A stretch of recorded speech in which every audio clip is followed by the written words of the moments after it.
All right, we're live. Jacob Myers, welcome to the show, man. It's good to get to have you on the podcast. Yeah, absolutely. It's this is gonna be exciting. It's exciting topics too. So deer season's quickly approaching, and this is a discussion we're gonna have today that I think everybody's gonna need to know about if they don't know about, and also realize how much of a dark hole thermals is gonna be when they start to dive into this topic. So Yeah, I know. And so it's funny. So this is the first time that I've had you on the podcast. So Jacob is one of the podcast hosts for the Southern Outdoorsman. I've had Andrew on the podcast probably, I guess it's been almost 2 years ago now since I've had him on to be able to talk. And anybody that's listening, I'll just tell you right up front, if you guys like the mountain buck stuff that I do, the big woods buck type stuff, you got to check out their podcast, the Southern Outdoorsmen. Both Jacob and Andrew dive super deep in the topics. They get some really good guests on, and you guys put out 3 shows a week, so there's not a shortage of information there. I'll put it that way. yeah, not at all. But yeah, I mean, it's gonna be exciting though having this conversation with you because you're coming from a different area of the country that just personally I have a very little experience hunting, and then also it's just totally different situations. But still, no matter where you're at, this topic thermals is going to play a factor no matter where you're at, but it's going to be very obvious, especially when you're areas like where you hunt, and also areas that I hunted a little bit last year, getting more into some mountain areas and what we're going to be hunting more this year as well. It's really multiplied in those situations, so this is going to be a super fun conversation for us to have. Yeah, no, I totally agree. And one thing that I think is funny is when I first found you guys' podcast before I met both of you, it was like, okay, I was like, all right, southern hunting, I'm like, it's probably not going to be the same, but I saw some things in there. I was like, oh, big wood stuff, some mountain country. I'm like, let me check it out. And man, other than like maybe species of trees and plants and some little nuances there's a lot of similarities that go across the board from what where I'm at, more in the northeast portion of the Appalachian Mountains versus where you're at down south. And so I guess before we get rolling here, let's just give a little background on yourself, kind of where you're located at, a little bit about the podcast and your hunting experience. Yeah, absolutely. So, anyone that hasn't listened to our show, of course, my name is Jacob Myers. Been running the Southern Outdoorsman podcast going on 4 years. We'll hit 5 years this coming February, which is kind of crazy to think about. And like you, I've taken the leap of faith to go full time with this. Yes, you And did. did that. Yeah, did that last November, and it's been crazy ever since. Just diving into this, and kind of hunting experience. Last 8 to 10 years has been majority of public land, but previous to that, got into hunting through my uncles, my mother's brothers. Dad doesn't hunt, doesn't really come from a hunting family, and it's been interesting kind of learn from those guys at early age, 5, 6, 8, 10 years old. And then what was kind of special about me when it came to hunting experiences, which a lot of people have not experienced this, is I actually went to a college preparatory boarding school in Arkansas for high school. And that school owns 2,500 acres. And we were able to have weapons. We could have rifles, shotguns, muzzleloaders, our bow, all of our hunting equipment, and go hunt that 2,500 acres and actually had a hunting club. So I got to hunt more than most kids do at that age back then, because if I wasn't playing sports and school was out, I was up in there and hunting those areas, hunting in and around the Mount Magazine area of Arkansas, in northwest Arkansas, which definitely kind of fueled my hunger to learn. And then fast forward to college, it was all getting into public land. I didn't have much private land at all to hunt back home, and didn't want to pay for hunting club dues down here in the South, which is very, very common for guys getting into big leases. And those can range from a very inexpensive one would be $800 all the way up to $3,000-$4,000. Decided to go all in on public land, and first 2 years was a huge struggle. Like anybody that probably starts hunting public land, it's not what you're maybe used to if you're hunting private land. And slowly but surely started learning there, and that's what kind of fueled us, me and Andrew Maxwell, to start the podcast after I met him in college. Was like, man, there's so much to learn, and there's so many successful hunters out there, especially in our area of the country, being the Southeast. Specifically, I'm coming in from like the Birmingham, Alabama area, kind of central Alabama. And I'm like, man, if we started a show, it would be interesting just to learn from these individuals and just come from it as like, hey, we're still learning. Like, we're still here. We're trying to learn what we're doing here, and put all this together. And finally, we decided to, right after about graduating college, start this podcast. And it's been a whirlwind of information flowing at us as we've talked to more and more successful hunters like you have as well, and you start to learn more in a short window of time than you probably could have ever learned by yourself because you're getting perspectives from people not only from all over the southeast like who we've talked to, but all over the country as well, and they've hunted everywhere, and it's fascinating the amount of details we're able to pick up, especially at our age, being in our mid 20s, to then go implement in other areas and start having success with it. So it's been an awesome journey, but definitely you could say that after you talk to hundreds of successful hunters, because we're over 380 episodes on our podcast right now, you quickly learn, or I could say you have a higher DRQ. That doesn't mean you have a higher success rate though. Yeah. So I'll say that as well. But it's the amount of information coming in is just unbelievable, man. But again, super excited to kind of have this conversation with you today because I know you've picked up a ton of things as well, just talking to other successful hunters. That's kind of helped cultivate you to kind of maybe fine tune a few things and really kind of dive deep on specific topics and strategies to help you become more successful as well. Yeah, and it's funny. I'd be interested to. I'm going to ask you this question, but like one thing that I've noticed from being able to talk to all these successful hunters, no matter, and I've talked to a lot of Western hunters, I've talked to a lot of whitetail hunters. They all have like very similar tendencies. It might not be they have the exact same tactics that they apply, but they have very similar tendencies on things that they do that that I truly believe making them successful. Like one of the things is that they just don't quit. Like they're going until the end. They're not giving up. They're not trying. That's something that I've noticed. They all have like certain little details that they pay attention to. Some like rank different things on a hierarchy than others, and they're just kind of disciplined to being able to their craft and what they're doing, and they're experts in their area for that. So I'm interested to hear like what have you found any similarities like that between the different hunters that you've talked to? Yeah, the most fascinating one that's across the board, no matter any topic you want to get into, is you got to put in the work. The guys that are most successful are putting in that work, through scouting, in-season scouting as well, postseason scouting, but really fine-tuning what they're trying to do every single year and build upon what they learned this year for the next year. They're not going with the mindset of, what can help me be successful for this season. I mean, yeah, that's there, but they're also trying to build a knowledge base of what can I learn from this season experiences here that I then can apply for next season. And I feel like when you have that mindset and you're going in there with that understanding, you're playing that long game. You're not playing the short game of like short-term success. You're building that long game, which is going to make you become more successful long-term. And that's like the number one, factor I see with a lot of these guys is they're not so short-term minded. It's long-term minded and really trying to fine-tune their craft to become more successful and become a better hunter. And that's coming from, you've got guys that we've talked to who hunt all different habitat types, all different areas of the country and regions. Even though we're a Southern podcast, it's like there's so many areas that are fascinating to hear from different perspectives of hunters. But you have guys that are like very dead set, especially maybe during the rut, where maybe they only hunt a few different areas that they know if I sit here long enough, I'm going to have that buck come through this travel corridor. And then you have guys on the complete opposite spectrum that are like, man, I'm going to hunt super aggressive. I'm going to cover a ton of ground. I'm going to make a ton of mistakes and bust a lot of deer, but I'm going to be successful at some point.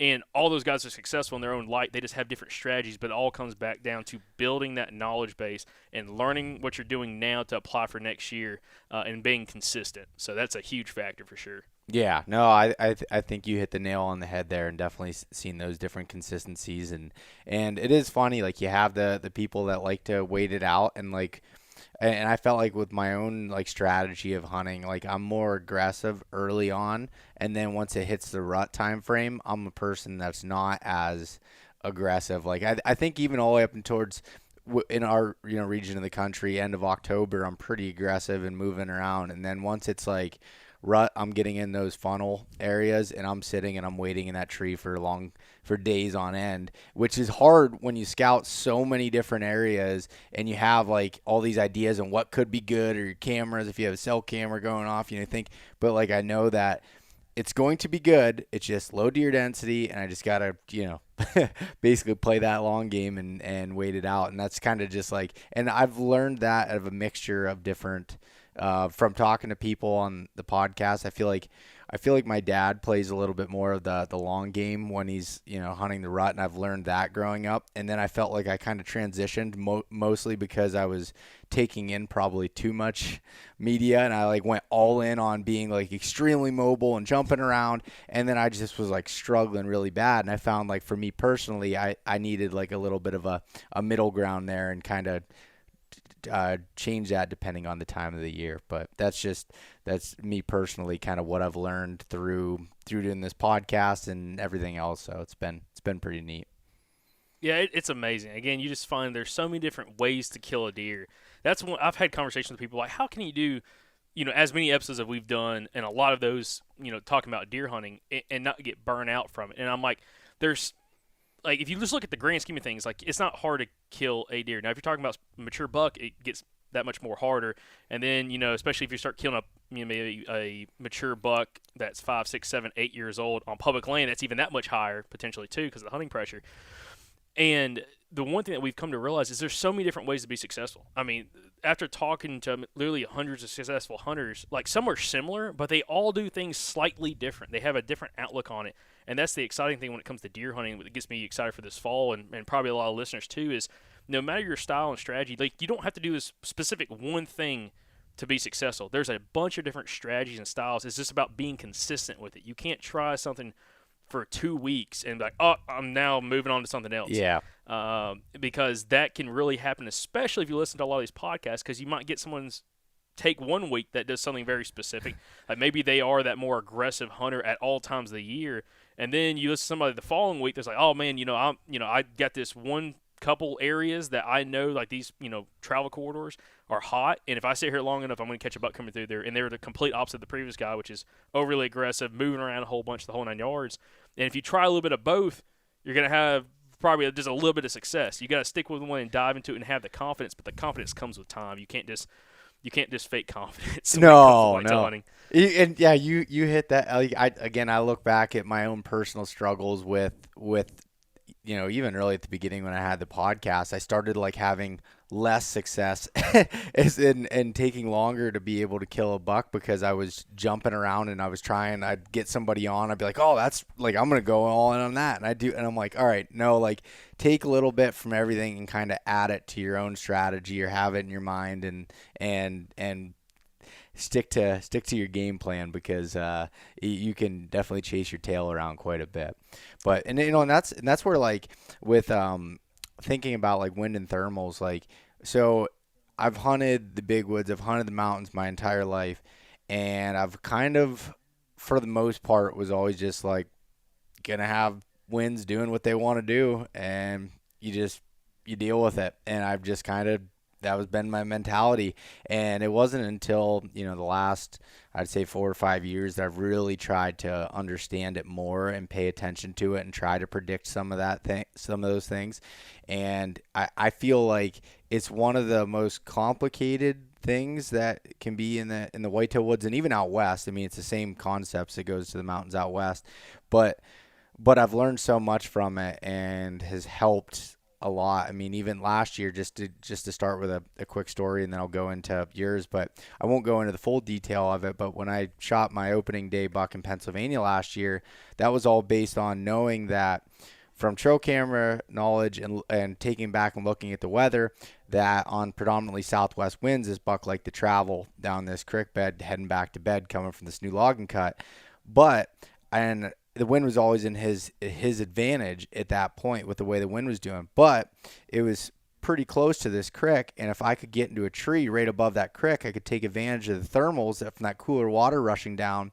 And I actually did a video where I'd throw milkweed out in front of my stand, watch it go one direction, and then I'd go up into the tree that I was in and drop it, and it would suck right down and go down the creek. And that worked that morning, and I ended up being able to kill that buck. But without that understanding of how wind and thermals can interact, that spot where it looked unhuntable. You know what I mean? So that's just something that came to kind of fruition last year of like a really aha moment with that. Have you had any experiences like with learning about wind and thermals, and like what was your kind of like aha moment with that? Well, I'll say this. I think most people growing up, especially if you have some kind of outside influence, especially as a child, maybe growing up with some kind of adult that took you, whether it's an uncle, your father, your granddad, whoever, a friend, is, you hunt high in the mornings because rising thermals, and you hunt low in the evenings. That's like everybody knows or is taught that growing up, but it's never into specifics on like why and also the time frame of when that actually works. And one of the big aha moments for me was back in 2018. Actually, maybe it was 2017.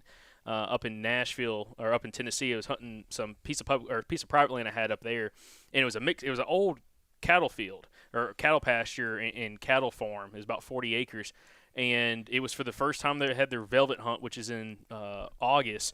Super hot, blazing temperatures, and we kept having this batch group of bucks come through this one little creek drainage going through the property that had a bunch of timber on it next to a big hillside with a lot of timber. But then to the opposite hillside was just a big overgrown pasture that the sun would beat on. It was a south-facing slope. And we hunted that bottom that morning, and because we're thinking fallen thermals is going to, for the morning, which we'll talk more about this a little bit later, but like there's going to be a certain window of time the thermals are going to be dropping up until that sun gets up. And we're like, we're going to be down on the bottom because the bucks were coming off this big hill going out and back and forth to this cattle pasture, this big cattle field. And what we learned, and this is kind of the aha moment, was that sun came up and finally, right at 8, 9 o'clock, that thermal switch happened. And the thermal started pulling out directly over that sunny area of that hillside that has all the grass on it, the big overgrown pasture. And you could drop the milkweed and watch it go up that way because it's very light and variable wind conditions. Well, when the cloud cover came over, because there was a thunderstorm coming, that cloud cover came over, I watched that milkweed that was way up 80, 90 yards above us up on this hill fall right back down and right past us again, just when that cloud cover came through. It was light and variable. There was very little to no wind at all that day, and it showed how much of a basis of not only the morning and evening thermals, change, but also just whether it's super sunny versus a heavy cloud cover comes over, and how the thermals can switch as well, especially on a light and variable condition day, which has become one of my favorite days to hunt now. It's light and variable. Yeah, I totally agree. I like those light variable wind days and a little bit more predictable than when you start getting some higher velocity winds and things that get some swirling going on and some switching and things like that. I mean, I think what you're talking about, the cloud cover, one of the biggest times I noticed that was hunting out west, and every afternoon a thunderstorm would roll over the mountains, and as the cloud cover came over, it would be in the middle of the afternoon where it was sunny and those thermals were rushing up, and it would just completely change and whew, like, and learn that from trying to put stalks on mule deer or elk. It's like, okay, normally you come from above them because those thermals are coming up during the day while they're bedded, but you see a cloud coming over, you're just like, well, here this goes, or if you're in range, we're done at this point. So it's an interesting concept. Yeah, it is. But again, once you go out there and you have this mindset and understand like what you're looking for, and you implement it and you see what happens, you're like, oh, you can learn so much quicker. Like, we can talk about thermals all day long, but you're going to have to, like, listeners are going to have to go out there and see for themselves and actually pay attention to this stuff while they're out there, and then it'll click more so for them. Because as we're talking about, like, our personal experiences and going through some of these different topics when it comes to thermals, we've experienced a lot of this stuff, or we've talked to people that are very experienced who's seen this for a very long time. It's just hard for somebody who's never keyed in on learning about thermals understand this. Like, I had a guy message us on our podcast. We had a very heavy thermal episode last year, wind episode, and he messaged us, and he was just trying to learn how to hunt the wind as a new hunter, and just hunt wind direction, kind of keeping wind to face, wind quartering to, or even a crosswind. And he's like, I never even thought about thermals. He's like, that makes it that much more complicated. And it really does. Yeah. But you have to understand how to slowly break it down so you can use those thermals potentially to your advantage, along with something that makes sense for that buck as, he's coming through the air. Like what you were saying, like that buck was coming from, like the buck from last year, opening day, it was coming from that cutover, working that creek bottom, going back to bed. And the wind was always in his advantage, especially in that setup. But, you found a way to be able to get in there and use those thermals, that drawing, pulling thermal to that water source to go down that creek to give you what we'd call, or a lot of guys call, like a killing wind. And that's exactly like what that setup sets up for. Yeah, no, that makes sense. And so I think before we get too deep into this here, give just your kind of like definition of like what wind is and what thermals are. Like, just kind of give like your just basic definition of it before we go a little bit deeper. Well, of course, wind's gonna be generated and something that you can see. There's a bunch of like apps. I can't remember the one app. Andrew has an app on his phone that shows like detailed wind current models, like while you're out in the field. It's very fascinating to kind of see because it's pretty spot on, at least for the areas that we hunt. But a wind's going to be generated from your high to low pressures moving through. Okay, so as you have a low pressure move out, high pressure moves in, you're going to have a lot of wind come in and probably sustained winds until that low pressure comes back, and vice versa. When you have, and that's high low pressures like storm fronts, low pressure being a storm front. With your thermals, that's generated from the heat and the cooling effect of the earth.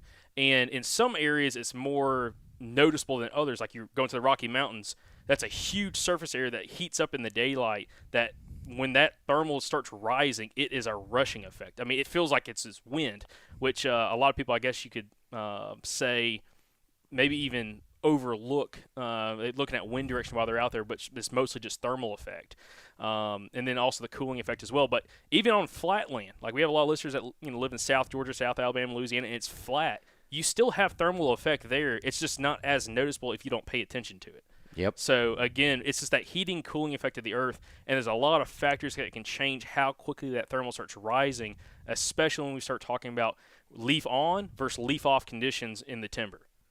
Yeah, no, definitely. And I think like so before I ask you questions about that leaf off and leaf on kind of concept with it, I wanted just to give like I wrote down just a few like factors that like to give you kind of situational stuff, how thermals interact in certain situations. So the easiest thing is kind of what you said. Sunny areas will be warmer than shaded areas, which cause some upward thermals, depending on how big that surface area is, depending on the speed of it, if you can feel it, notice it, those types of things. Cloud cover and storms rolling in, causing downward thermals.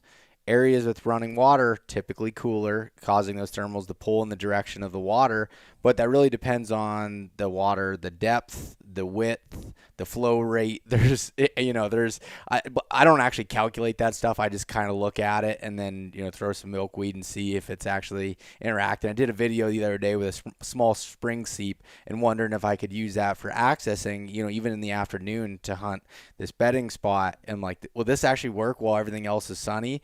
And you basically had to be like in the water pretty low for it to cause that effect, because it was such a small body of water that it wasn't like really doing the work of like something else might be able to do. But then you get like stagnant water such as like beaver ponds or anything else, and they'll stay warmer when the surrounding air say the surrounding air drops. You get like a cold morning closer to freezing, something like that.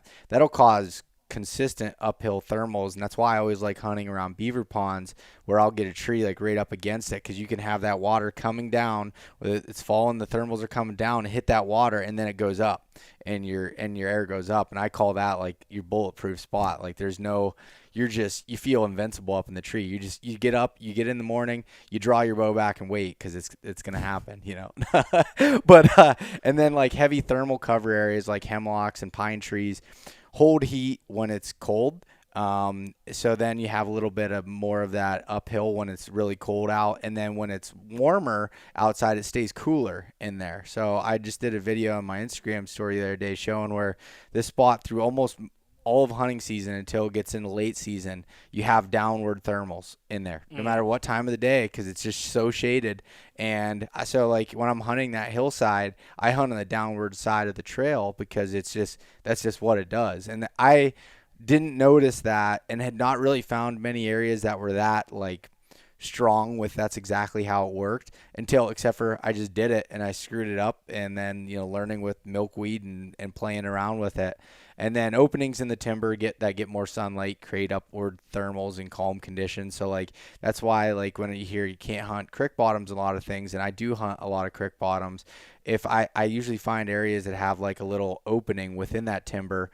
Maybe there's a hemlock tree with a big scrape underneath it that I'm hunting, but that little opening has that little bit of that upward thermals that are coming off it, because it heats up a little bit more. And then trees, large rocks, other obstructions can influence those air currents. So that's just something else to note there. But do you have anything else to add to that?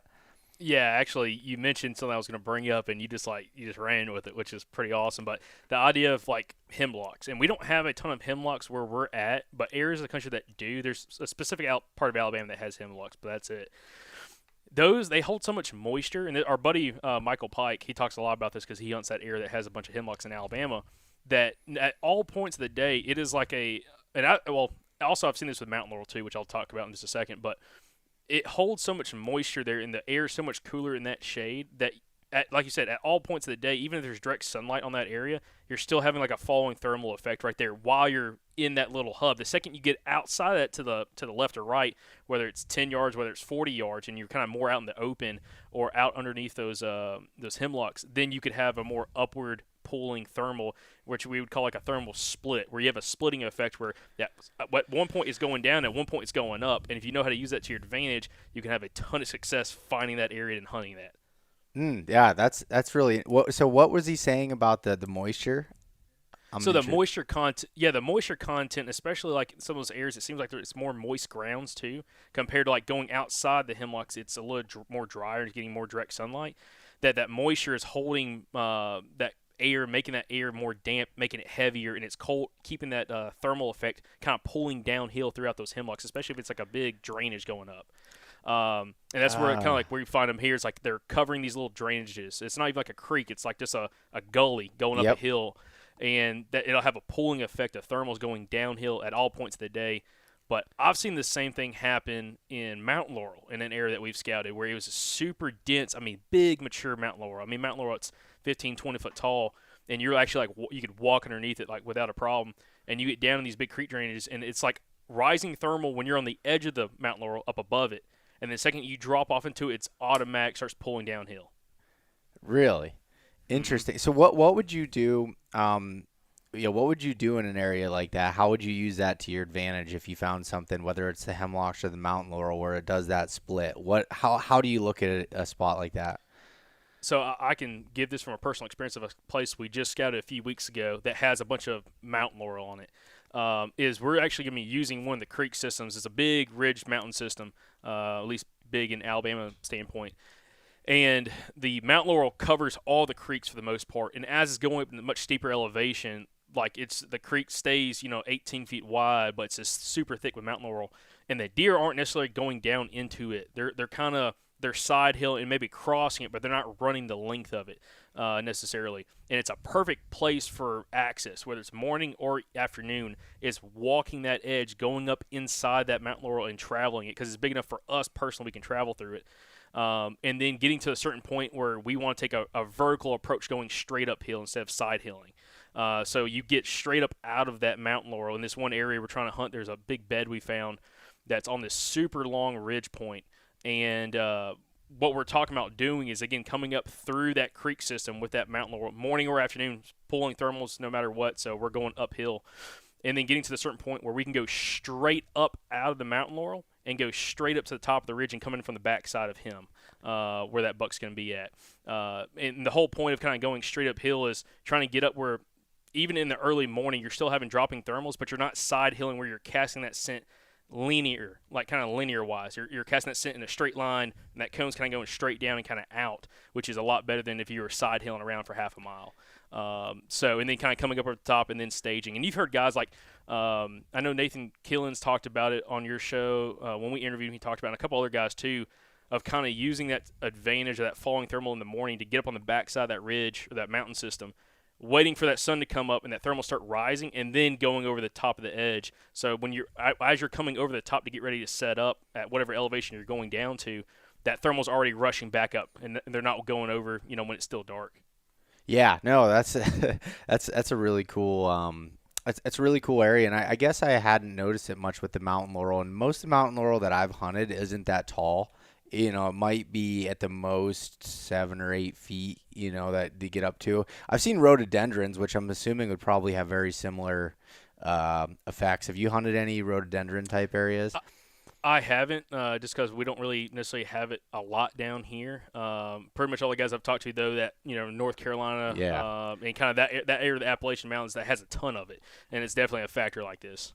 Yeah, when I was down, I was not hunting. I was just vacationing down by Asheville, North Carolina, and like there was so much rhododendron covering it, and I was like, man, that's some thick stuff. That's creating some cover there. But oh, that's an interesting aspect as far as I guess I never understood the science behind the moisture aspect in the hemlocks there. That Hmm. I was just like, oh, it's just, I don't know, it's creating this blanket, and this is, why. But I guess that's what creates a moisture, is because of that, keeping the kind of cooler temperatures in there Hmm. and everything, and not letting it dry out from the sun beating on it all the time.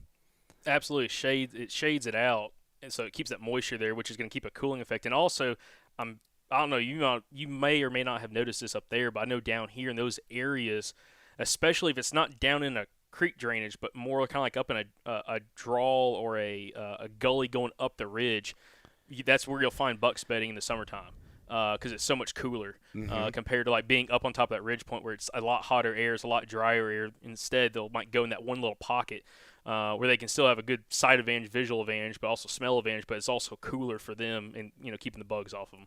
Yep, I definitely notice that, and that's where, like, when I run my summer cameras, like, I like to find areas that have hemlocks or something that butt up against like a clear cut, because it's like, all right, we got some bedding stuff that keeps them kind of cool in there, and then you got the clear cut up on the top or wherever it's at, that's 3 to 8 year old range that has some really good browse in it, and it's just like, oh man, like, this is good. Find a scrape on the Hmm. kind of in between the two there, and that's where I get a lot of like summer inventory spots, because I feel like, in my theory, that those bucks were bedding in those hemlocks and kind of staying a little bit cooler in those locations, and being able to have that. So that's interesting that you have similar effects. And when you were talking about like some of the gullies that are like, that might have hemlocks or some sort of like a conifer tree that's in it, is in New York last year on my hunt, when I killed a buck up there, and I got there, like, I don't know, it was late morning by the time I got up there, and I was like, never been there before, but I found one of those like draws that was coated in hemlocks all the way down to the bottom, and I just worked my way up it. And late morning, it was still pulling downwards, and then I got up to the top and got out in the open, and I ended up working the bench systems down, kind of using those thermals coming up, and then I caught a buck feeding and shot it. But it by understanding some of those different concepts of thermals and how those work, and especially in some of the mountainous areas, I think you can really, it's a really deadly tactic, especially for access, like that you were mentioning there. Yeah, and one thing I want to bring up, if it's not too big of a sidetrack, but we had mentioned early on, was the difference between thermal effect with leaf on conditions, like early season, versus leaf off conditions, like kind of like later in the season. Because a lot of people don't think about this, and this is something I physically saw last year for the first time, especially when I was hunting up in the Ozark Mountains in northwest Arkansas on some public land. But it was October. It was still had leaf on, complete leaf on conditions. There was no leaves falling at all. Everything was still green. And people don't realize. And again, this is something I'd heard about, but never had actually paid attention to until last year. With those leaf on conditions, especially if it's heavy deciduous trees like your hardwoods and everything, it's shading out. Like there's that much more shade underneath those trees, especially if it's more of a dense packed landscape and it's not very sporadic trees where there's a lot of sunlight hitting the ground. If the sunlight can't hit the ground directly, it's like a bubble effect. Where it takes that much longer for that direct sunlight to heat up the canopy to finally get through, to finally start warming the ground, to then have a thermal effect. So you have following thermals for a lot longer period of time underneath that heavy canopy than you do when the leaves are off, and that sunlight can come straight to the ground. It heats up much quicker, and you have a much quicker rising thermal. That's specifically more so for a rising thermal than a falling thermal. And I saw that specifically in Arkansas last year on a bear hunt, where I was hunting a big bench off the side of the mountain where you had to come in from the top, and I had set up specifically thinking that the bear or bucks were going to be coming as a big bench. We're going to be coming down the length of that bench and then dropping off. I was set up where I had a big drainage that dropped off the bench that went straight down away from me for like another 800 feet. And I set up at the head of that, watching the bench, set up where my falling thermals would go downhill, kind of into that gully where it's kind of out of the way, or that draw, whatever you want to call it. And I was thinking based off, it was an eastern facing slope, which is another important factor we can talk about, whether you're hunting like a north facing slope, south facing slope, east or west, because it all plays a difference of like when that thermal switch happens. But this was an eastern facing slope that had another big mountain ridge directly east of it that sun had to come up over the top of before it started warming up this eastern facing slope. And I had it in my mind that it was probably going to be right around 8:30 by the time that sun got high enough up to finally start heating this up to have that thermal rise. And it was 8:30 on the dot. The sun had been up over that ridge for about 45 minutes and finally warmed up that cool air where I was at, that bubble, to start rising. And it was like an automatic switch. It almost went from like a falling thermal to like it paused and like just nothing was happening for like 4 or 5 minutes. And I was trying to pay attention to it, and I was like dropping milkweed constantly when this was happening. And then it was like a switch happened, and then it went all uphill, all straight up the ridge, which still worked out really good for me because I called in 2 bucks. I just screwed up on getting a shot opportunity at one of the bucks, and then also had a bear come in that morning too, and passed it, which was kind of dumb. But it was a shooter bear. I didn't think about it. I thought it was smaller than what it was, and then thankfully I was able to shoot another bear later that afternoon on the same bench, but 800 yards farther down. Oh, dang. But it was just amazing when you could like have it in your mind that, hey, we know we need 45 minutes to probably an hour of sunlight to heat this side of this ridge up before it starts rising, because it was such a big area, and also it was you could just feel like the moisture in the air, and I mean it was like on the dot started happening, and also that's when the bucks started moving. That's actually I was calling a little bit that morning, and called in those 2 bucks that came in, and they kind of came in right down that side of the ridge, and just unfortunately the way I was set up, they came in off my back right shoulder, and I went to kind of spin around when I heard them walking. They were already too close, they're 25 yards from me, and coming through a thicket and busted me. But yeah, it's amazing, dude. It really is. Yeah, and that's incredible too, like that, how you kind of looked at that hill and you were like, okay, when the sun's coming up on this side, it's going to take a little bit. And that's, with understanding these basics, it might not, someone that's hearing this stuff for the first time might not be able to recognize it right away, but as if you have that just in the back of your mind and as you're at spots and you're thinking about it and you're looking at it on the maps and just trying to do a little bit of predicting and then using your own basically experience of either it not working out or it does, and noting those different things to be able to recognize it. And like that, talking about we're talking about the leaf cover, that's definitely I see in areas that are like you have some really big oak canopies, and oak trees tend to keep their leaves on longer than some of the other ones in the area, so like it creates that effect. It takes it a little bit longer. I don't know the exact time it'll, but as far as being able to recognize that it'll take a little bit more than an area that, maybe it had a bunch of maple or cherry or something else that might drop earlier in October, their leaves, versus, the oak trees that, might not be dropping their leaves until November. And that depends on where you're at in the country as how leaf drop goes. But I think that's a really important point that you noted there. Yeah, it very much happens in my experience big in and around big oaks, and that's kind of like where this whole ridge system was monster red oaks and white oaks. I mean, food was everywhere. Everything was dropping, both red and white oaks. And there was a sign. It was ridiculous, just the amount of feed sign you'd find. But that is the kind of the factor there. Because, yeah, if you're in an area like – and also you got to think where I'm at, even in Arkansas, latitude line, we're so much lower than you guys, kind of like where you're at. So, like, when y'all's leaves start changing colors and start falling up there, it's still green down here. So, like, we have a lot of this season, especially some of these states like Kentucky, Georgia, South Carolina, North Carolina that have, like, September openers, Tennessee as well. You have such a long window of time of literally over 30 days that you're hunting absolutely green forest. And that's a big thing to, like, kind of pay attention to, is, like, you really got to take that consideration, because so many people just have the mindset that the second the sun comes up, thermals are going to start rising, because that's kind of what they've been taught. Like, in the morning you hunt high, in the evenings you hunt low. And it's just, you got to think where you're at. In hill country, it takes longer for that to heat up in hill country, unless you're like an exposed eastern-facing slope facing the sun when it rises, compared to flatland. Like flatland, you're going to have, if everything's completely flat, the biggest elevation change is just a few feet, you're going to have that rising thermal happen much quicker there than you will in hill country. And hill country is going to happen a lot quicker than you're going to find in the mountains, unless you're on a big eastern-facing slope that's completely exposed to the sunlight the second the sun comes up over the horizon.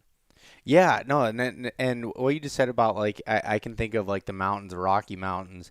Like, there was, a few areas that I was hunting. It wasn't until 10 o'clock in the morning you'd typically see the thermals start to switch. And actually, it would be like it'd be almost like an hour sometimes of like swirling and not really sure what it's doing yet. It's starting to go up, but it's still going down, and it's kind of creating this swirl effect. And like whenever we were looking at, like, say, putting a stock on for a buck that was bedded or something, always waited till at least 11. That was kind of like what we noticed in that area when things kind of settled in a little bit more.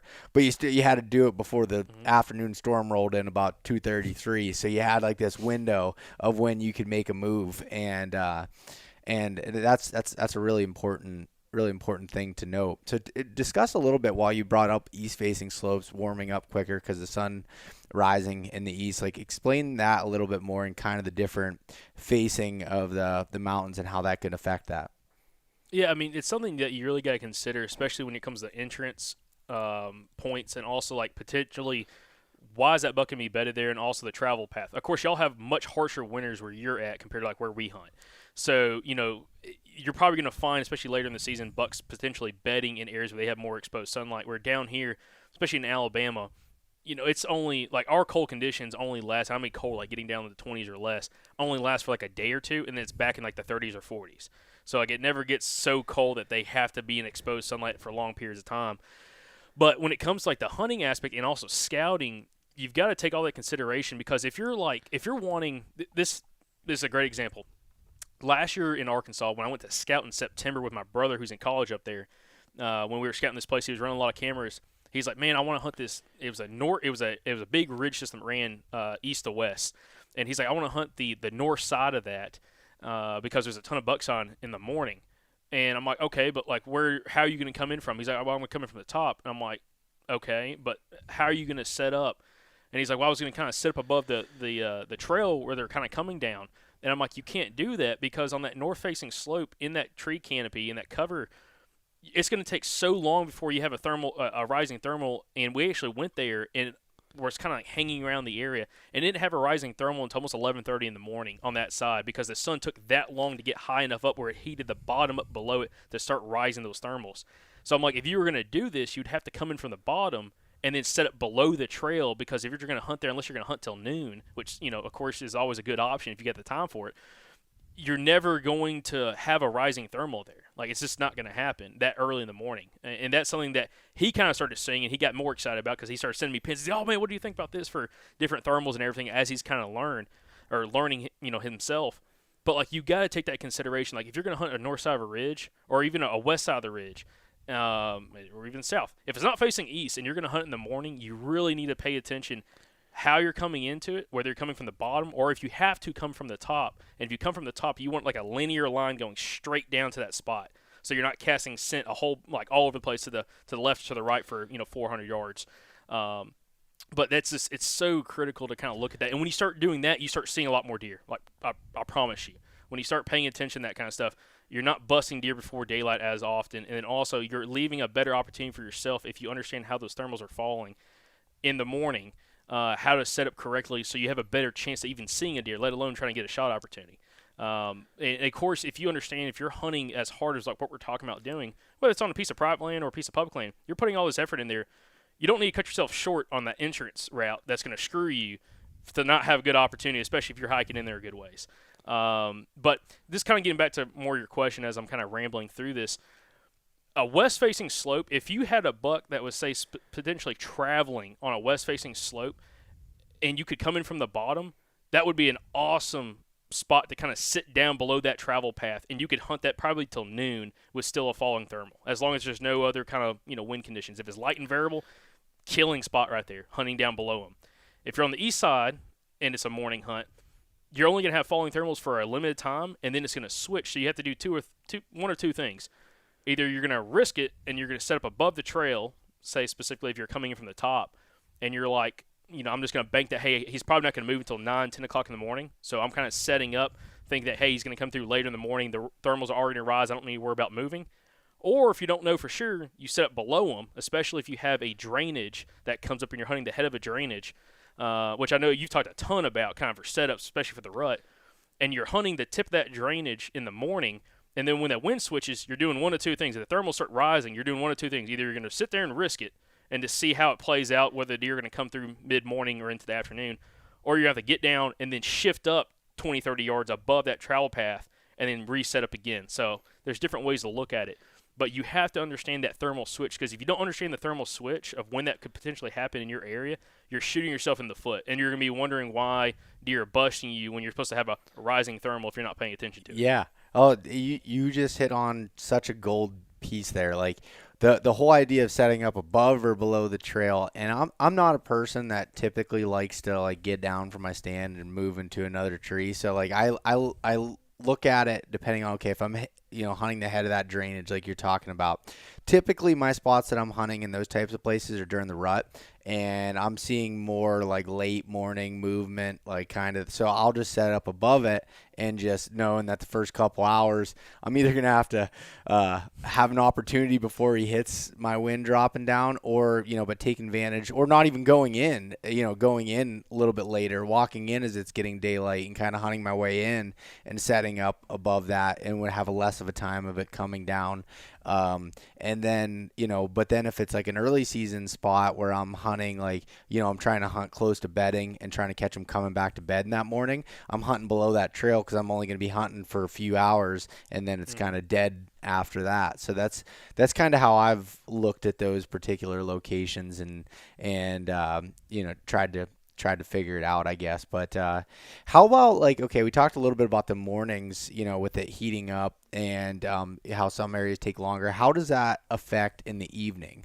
How does that change as far as when downhill thermals? How do you see that? So this is when everything flips. This is when it goes from east-facing slope to west-facing slope and vice versa. So if you're hunting in afternoon specifically, one thing that you're really going to have to pay attention to is, of course, how you're accessing. And first off, where do you think the deer is? Is the deer going to be higher in elevation to the spot you're hunting, especially if you're talking mountains or hill country here specifically? Or is he going to be lower elevation compared to the point that you're coming in at? So you got to take the consideration. But on an afternoon hunt, especially on a west-facing slope, a west-facing slope is going to have a longer period of time of that rising thermal latent until roughly almost sunset than you're going to have on the east-facing slope, because you were having to consider shade, and which is, we kind of had mentioned earlier when I gave the example of my brother hunting on that, trying to hunt the north side of the east-facing slope in the morning. Shade is going to cause dropping thermal or pulling thermal. It's going to be pulling downhill. Okay, if that's the case, you could still hunt a east-facing slope, in the afternoon. But again, you're going to want to be down below where you think that deer is going to be coming through, especially if you think he's going to be coming through at 3, 4 o'clock in the afternoon, because when that sun sets over the ridge, automatic thermals start dropping. I mean, and I saw that again in Arkansas as well. It's much more dynamic and noticeable in like bigger mountains than you see it in hill country. It still happens in hill country, but those hills, if you're only looking at 100 foot of elevation change in a lot of the hills, like around here, that thermal switch happens so late when it starts dropping that it's pretty much the last 30 minutes, whether you're on the east-facing slope or the west-facing slope. But in the mountains, totally different situation. We're talking hundreds of feet of elevation change between the two. And that's where I saw this very noticeable. I actually hunted a spot specifically in Arkansas. It was a ridge they had gone through and select cut, a huge ridge off this mountain, and select cut the whole eastern-facing slope where they just left these huge white oaks. But everything else that grew up in there was like small saplings, all kinds of saplings, like a lot of your maples, your sweet gum, stuff like that, some sycamore, and they're all 2-3 inches in diameter. Well, what I found was a ton of deer bedding up there, higher up on that point. And there's a couple ledges up there, or like kind of like little outcroppings that they were bedding in and dropping off, coming down in elevation to feed through all those oaks. So on an afternoon hunt, it was 2 o'clock in the afternoon. I went and hunted an east-facing slope on a light and variable wind, but by 2 o'clock, 2:30, it was already shaded, and the thermals were already dropping that early in the afternoon. And I had a deer get up right around probably 4 o'clock, probably an hour and a half, 2 hours before dark. I could hear it get up and start walking around up there, but it stopped just inside that buffer zone where I could not see that 30, 40 yards farther than I needed to look at. But it worked exactly the way I wanted, because it was falling thermals the whole time. Where if you were on a east-facing slope or a west-facing slope, you would have had rising thermals all the way into probably 30 or 40 minutes before sunrise or sundown or sunset, unless it goes behind the falling ridge farther than you across the drainage. So shade is your biggest thing you got to pay attention to. If there's going to be shade where you're at, you're going to have falling thermals, and that's something you need to pay attention. Yeah. Oh, yeah. Shade and weather fronts coming in. Yep. Same concept that creates shade essentially that comes along with that. But what? So how do you think the deer utilize that? Like, do you see in areas like say that the thermal switch earlier that they go to feed earlier, or do you see any correlation with that, or have you talked to anybody that has correlations with that? I haven't. No, I really haven't. As in like feeding necessarily. I do think that, especially when you're talking pre-rut and rut, the bucks definitely are doing. Like I think the does, they're going to move around whenever they decide. Okay, Yeah. based off their conditions and really what they're doing. The bucks though, I think really do key in on that. And really key in on that thermal switch happening, and then start moving and cruising. Whether it's in the morning, and again, that's why you see a lot of big bucks getting killed between 10 and 2, and not only just because of thermals, but also does going back to bed and all that kind of stuff, and they're trying to catch cut trails. But there's definitely something to that thermal switch happening in the mornings and then also in the evenings, as in when I'm starting to see that those bucks getting up and cruising and kind of covering ground, checking scrapes specifically during that time of the day, and also especially when you're talking falling thermals in the afternoon, going to what a lot of guys call thermal hubs, or like growing up we'd call them a bowl down here in the southeast, where you just have multiple drainages. It could be high up on a ridge, but you have multiple drainages all coming to one central location.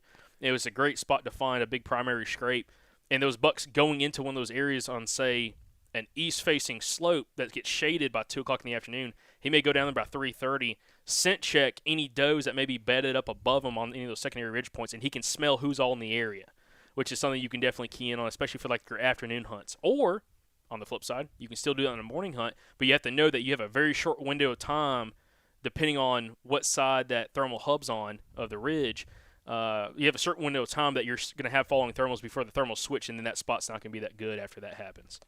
Yeah, and it's funny you call them a bowl. That's what we always called them too. Like when I first started hearing that term thermal hub being thrown around, I Yeah. was like, what is this? Is this something that's made up? And then realized that that's yeah, it's a bowl, bunch of points and valleys that kind of come down to one central location, and there's typically a big giant car hood size scrape that's down there in the bottom, and explain a little bit about those like those thermal hubs or bowls, and how do you look at them as far as from a hunting situation? Do you hunt directly? Is there situations where you can't hunt them? Or is it too difficult to hunt? What is your perspective on that? In our area specifically, they're very difficult to hunt because if there's any kind of wind at all, 2-3 mile an hour wind, you're gonna have swirling winds down there. Like it's a matter of fact, at least where we're at, it's very hard to find consistent wind currents down there. Now, if it's light and variable, you're in the money. But if it's also light and variable, it seems like our trail cameras have shown, like, if it's light and variable winds, these bucks are very cautious kind of coming into there. Like, you can tell that, like, they understand something's going on. Even though there's a thermal pull, they may not be as comfortable as if there were swirling winds where they can smell everything around them very easily. Yeah. So more or not, it's not hunting down in the thermal hub. It's trying to figure out what's the best ambush point in and around the thermal hub that I can catch that buck dropping down into it. Or if an opportunity arises, and say whether you're bow hunting or if it's muzzleloader season or rifle season, you have an opportunity to get a visual to kind of see how these deer are using it. Because you can only learn so much from a trail camera. You can only see like what's in front of the trail camera. If you can put eyes in that bowl where you're having a thermal rise, but it's still, especially if you're up on one of these taller ridges, you can kind of figure out what's the deer doing if they're coming through that bowl, and what's that path of travel, and how I can kind of go in and off that. But there's a lot of them, or at least where we're at, they're very, very tough to hunt because we have very, very steep drainages. And if you get down in there and there's any kind of wind current that's not just a thermal pull, you're going to have issues. You're going to have issues Yeah. getting busted. Yeah, I agree with that. It depends on, like with us, it depends on how steep it comes down to and how tight that hub is. If it's open enough down there and you get a calm, cool morning, I've hunted those a lot, and I've really liked them, but it's very situational and it's very weather dependent on what's going on versus, and terrain dependent on whether that you can hunt that. Because I've talked a lot about hunting creek bottoms and hunting some of those thermal type hub areas, and people are like, you can't do that, it's impossible. But it depends on that situation and what and how it lays out, and a lot of times I can't even tell that by looking at a map. other than being there and checking it, whether I'm scouting in the spring or whatever, and just like throwing milkweed and running cameras and figuring that stuff out, because it's very difficult to be able to predict. But and I like what you said too about like trying to figure out, maybe how they're dropping into it or where they're coming out of it, and like trying to find like the outside of it. I always look at that like with scrapes, like big scrapes that are in the middle of a saddle in like a high pressured area. They're not typically going to hit that during the daylight, but they might be hanging around there in some way or another. Maybe it's 250 yards down the ridge, more towards the point on the side hill. You might be able to find a spot to be able to get in on daylight. And it's just kind of like finding that sign and then looking at the big picture and considering all these million different things on why they're supposed to win, and and trying to put together best laid plans, right? Yeah, and it kind of comes back down to like what you were saying. I think everybody takes everything that's being said on podcasts or videos or whatever, like as like the honest truth. But like your area is so specific. Like no matter where you're hunting at, what maybe works for me might not work for somebody in say Kentucky, and what works for you might not work for somebody in say Ohio for whatever reason. But there's certain things you got to think of. Like where we're at, we have a lot of very steep little drainages. Again, because I'm in more hill country where I'm at here in Alabama. So yeah, like you don't have these big hubs. If it's a big hub like that or a big bowl, they're cutting it, because we're in an area they do a ton of logging, and they'll come all the way down through there and leave just a little strip of trees. So any of those big hubs, at least where we're at, unless you're like big national forest that they don't cut a whole bunch, they're cut, and it's like there's not a whole bunch you can really work with there. Yeah. But I've gone to other areas, and I've even aerial scouted places like up in Arkansas specifically, that you do have these bigger hubs on the side of these ridges, on the side of these mountains that are up maybe a little higher in elevation. They're not always down at the bottom, that are like awesome looking spots for, especially if a buck's coming cruising through there, he can drop off one point, go straight through it, come up the other side where it goes up the point or up on the drainages, and he can smell anything that's gone through that area or anything up above him if it's falling thermals, and kind of keep on moving. But again, just where we're at in the country, down here in the deep south, it's just I haven't seen it super applicable where we're at currently. But we have a lot of guests, again, we talk to that come from a more big woods situation and habitat type, that they do it and they have a ton of success with it. And again, but it's more those kind of gentle bowls. They're not so tight. Where I'm talking tight, I mean less than 50 yards easily. Yeah, in some of those little areas. Yeah, I haven't found a situation with something that tight that I would even think about working. Like it's really, really difficult. And yeah, you're right. It is so situational, because I remember I went to Ohio for the first time in 2014 and tried doing that and getting in those bottoms in some of those places that I'd hunt in PA, and I just got my ass kicked. Like it just was not it. It was not. They were not coming through there in daylight, and maybe they were, but they smelled me well before I saw them, and that was probably the more realistic outlook on it. But and that's what we're talking about, like nighttime activity and the creek bottoms and stuff there. I think a lot of it comes down to, like, my cameras show I'll have daylight activity in some of these spots, but when I'm hunting it, it's not that, because they're on top of you, ahead of time. And I think, I don't know, it's just something to note and understand that it's definitely very different depending on where you're at. Yeah, big tip for the listeners.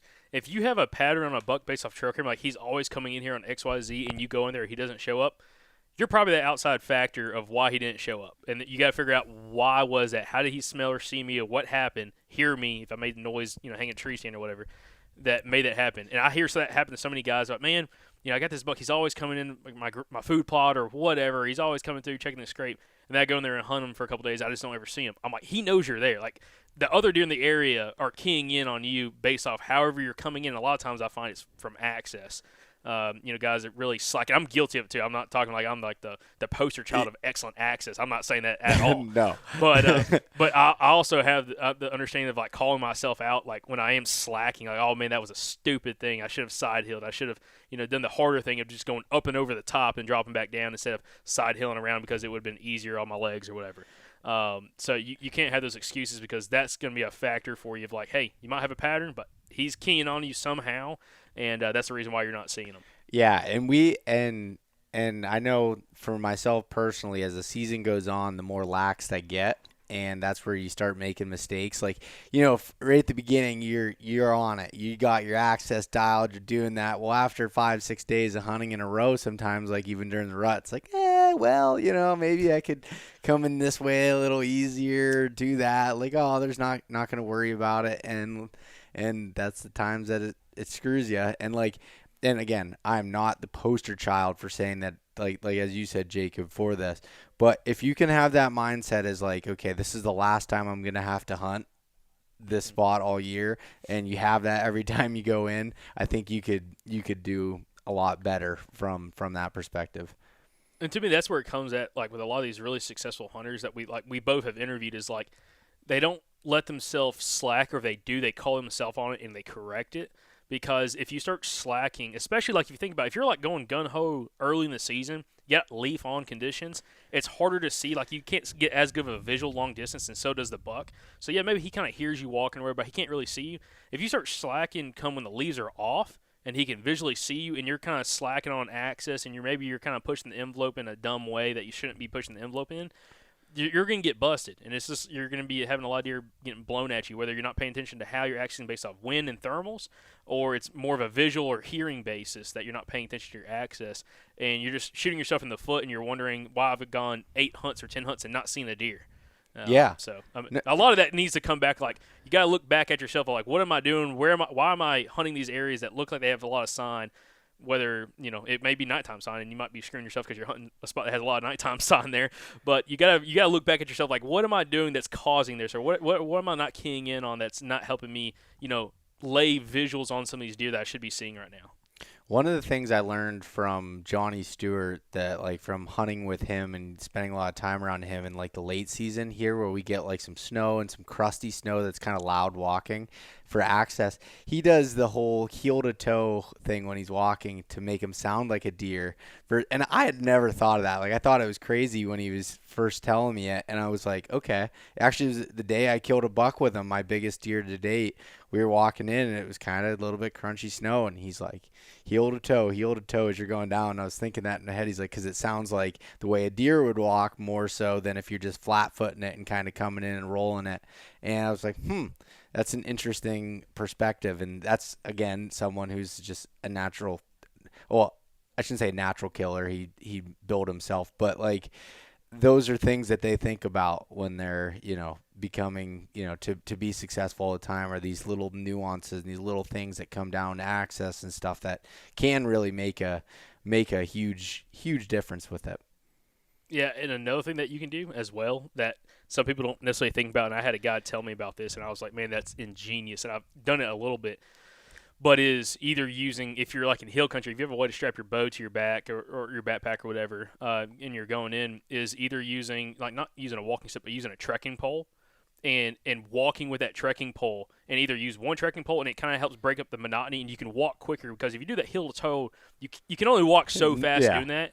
So like if you're having to sneak through an area, like you want to slow down, but sometimes like you have to go through a big like open area, like it is what it is, ton of leaf, like you just gotta do what you gotta do, and like using like the trekking pole or something, like dude, you can sound so much like a deer, like it is crazy. And also I'll say this, if you do that, and it's like I saw this after taking my puppy or my bird dog out last year, and we actually did a little scout trip. I was pretty much running her for a few miles, and having that little dog, which now she's huge now, but at the time she's 25 pounds, like walking, running around, like how natural it sounds. We walked up on more deer with her around than when I'm out there by myself walking around just walking. And when we walked up the deer, like the cover type was like waist and chest high, so the deer couldn't see her walking around. The deer would see me, and it was a couple small bucks and a bunch of does. They would visually see me, and I would just stop once I saw them, but they'd still hear Pepper running around, or even when Pepper stopped, and they were like less on alert. It was the weirdest freaking thing. But like when I've gone out there without her walking around, you get busted. The second they see you and they hear just you walking, they're keyed in, they're gone. Yeah. But definitely that adding that sound effect where it sounds like, again, it's four legs walking. Even if it's not a deer, it's just like the dog out there. Like they just, I don't know. I feel like they're just much more inclined to sit there and wait and see what it is, instead of like, oh crap, I know what that sounds like and get out of here. Yeah, it's more natural sounding. Exactly what you said. I like the trekking pole idea too. I had not heard that one before, but I like that concept too. It allows you to walk a little bit faster too, and helping as you're going up some of those hills. That's I 100%. I use trekking poles out west all the time. Sissy, they're people call them sissy sticks, but I'll tell you they're they save a little bit on your knees and everything else, and kind of help with moving around. So that's interesting concept. It helps. They help so much with footing. That's what I give people, because I've had people say, "Oh man, like yeah, you're a freaking loser for using trekking poles." And I'm like, my thing is like getting really good footing, especially whether you're having cross water or like really steep, like like loose ground. It's worth having. But again, also if you have a good pair of trekking poles that collapse, like you just like once you get to the tree, like you just slide them down real quietly, lock them up, and then throw them on your backpack or throw them in your backpack, and you're good to go, and they're quiet. So, I mean, there's so many different ways for you to be effective out there. And, again, add some realism to how you're entering, exiting. And another thing that Andrew does, I do a little bit, but I can't natural voice yelp as good as Andrew does. But he'll go in and he has a beautiful natural voice yelp, like hen yelp. And he'll, like, walk through and do hen yelps as he's walking through loud leaf cover and, like, walk right past here. Like, we've done that scouting before, where he's like, I think we're going to have some deer in here, but we're just going to go through and check it out in Georgia and do it, and literally walk up on a group of does that were bedded, and they don't freak out until they turn around and see you and they're 35 yards from you. But, like, just yelping as you're going through the woods, and either doing that or keeping a mouth call with you, which some people do. So, absolutely.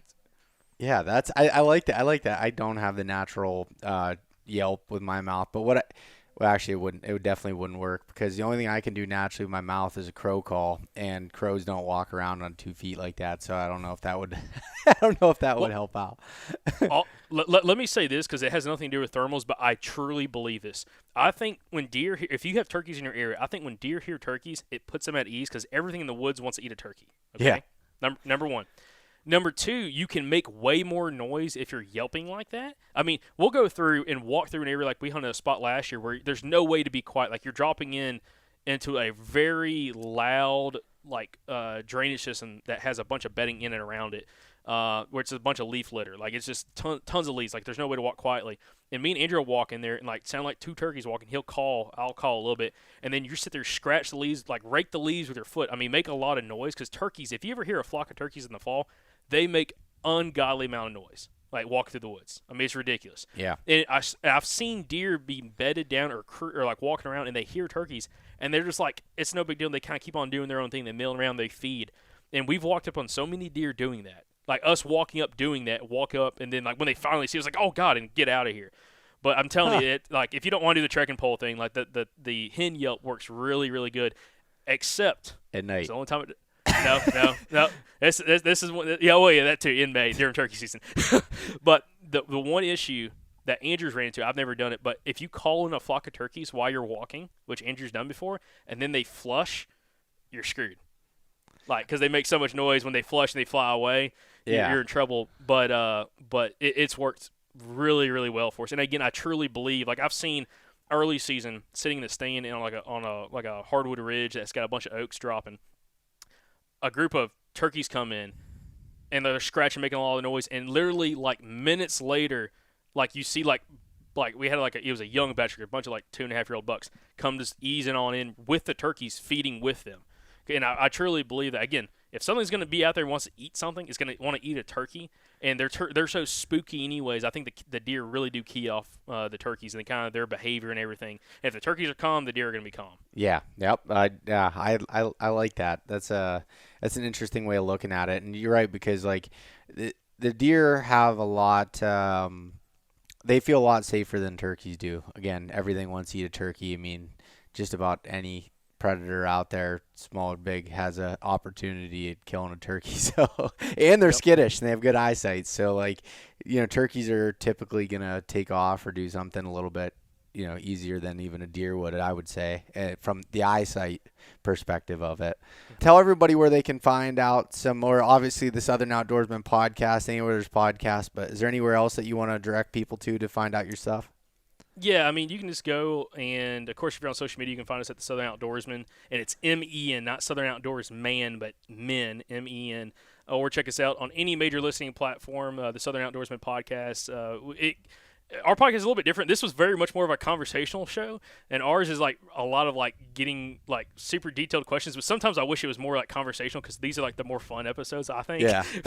from an interviewer style. But guys, you can check that out. Again, very very kind of detailed conversations about all kinds of topics with successful hunters, and whether if you're in the southeast or not. Again, I'm sure there's some big key takeaways that you can get from specific episodes. So again, Beau, thank you for letting me come on, and hey. Now time to get over to our next podcast. Heck yeah, man. All right. Well, we'll catch up with you soon, Jacob. I'm sure this isn't the last time we'll talk here. So let's talk to you soon. Absolutely. All right. See you, man.